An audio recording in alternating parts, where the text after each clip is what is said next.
Hello hi friends नमस्कार आपण मानकु स्वागत करछि मोर नुआ गोटे रेसिपी वीडियो को। वीडियो भल लागिले लाइक शेयर सब्सक्राइब करिया को जमाई भूलिएनी। पाखरे थिबा बेल आइकन को क्लिक करिवे ताकि नुआ वीडियो नोटिफिकेशन आपण बहुत जल्दी पहुंच जिवो। आपण प्रथमे मो वीडियो देखि परिवे। मु गोटे नॉन वेज रो गोटे आइटम बनौछि देखिबे। मटन कलिजा फ्राई केमिति बहुत कम समय रे केमिति जल्दी हे परिबो। देखो मु पियाज को काटी दउची ता सहित अदा को भी ग्रेट कर देबे।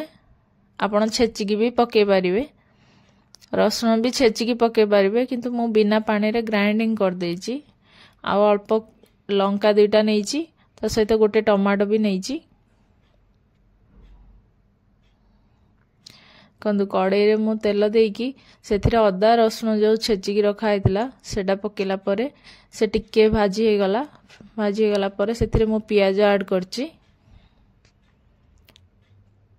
पियाज रे अल्प लूण देबे। पियाज ता सहित कंचा लंका भी ऐड करची। पियाज रे लूण देले से जल्दी सिझी जीवो पियाजटा। देखो पियाजटा हमर 70% कुक हे गला। तापर हमें मटन रो कलिजा को दे दबा।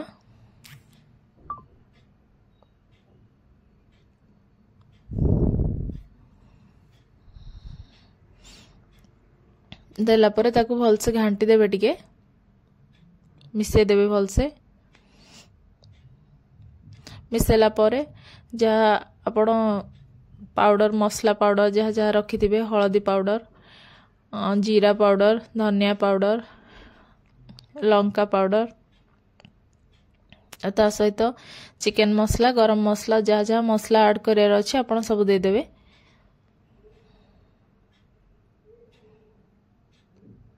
बहुत इजी रे और बहुत कम समय रे केमती बनउची आपण देखंतु। देखंतु मु सब मसला ऐड कर देली। ऐड करके ताकू घांटी देबे, भल से गोळे देबे, ताकू मिक्स करिवे।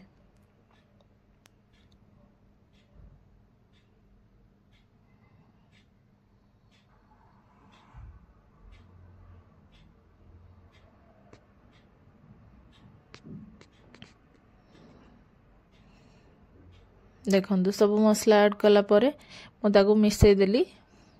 एमती भल से घांटी देबे।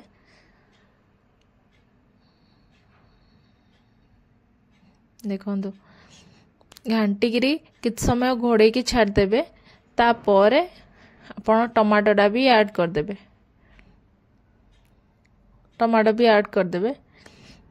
ऐड करिकी तापरे भी किछ समय ताकू भी घोड़े देबे। घोड़े की छाड़ देबे।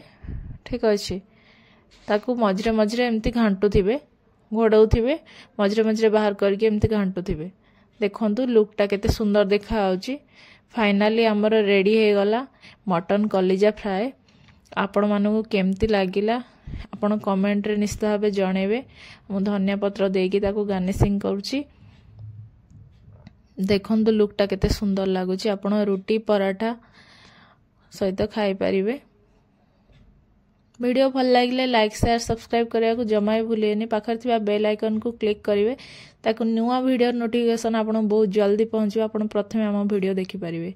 Thank you.